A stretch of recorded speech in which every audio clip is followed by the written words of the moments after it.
વડોદરામાં સ્મશાનના નવીનીકરણ દરમિયાન થયેલી બેદરકારીનો મામલો સામે આવ્યો છે।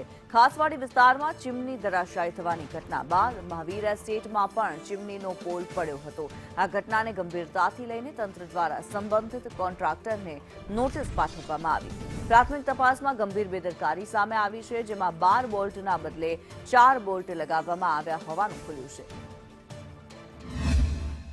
ડેવલપમેન્ટ થયું છે એ ડેવલપમેન્ટમાં અમે જે જોઈ રહ્યા છે કે લગભગ 40-50 ફૂટ ઉપરની ચીમની ગોઠવાઈ છે। એ ચીમનીમાં ટેકનિકલી જોવા જઈએ તો નીચે 25% કે 20% જેટલો એક બેઝ બનાવવાની જરૂર હોય કે જે એનો બેઝ મેઇન પાયો હોય, એના બદલે એમને માત્ર નટબોલ્ટ ઉપર ચીમનીઓ ગોઠવી દીધી છે।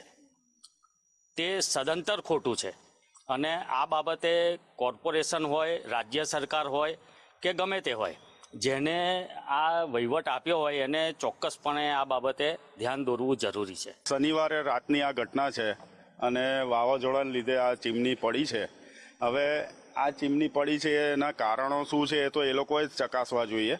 અમને કોઈ એવી નોલેજ ના હોય, પણ આ જેટલું બને એટલું જલ્દી અહીંથી ક્લિયરન્સ આવે અને અમારું પાર્કિંગ ખુલ્લું થાય અને બાકીની જે ચીમનીઓ છે એના સપોર્ટ અને ટોટલી ફરીથી એને સપોર્ટિંગ કરી અને મજબૂતીકરણ થાય એવી અમારી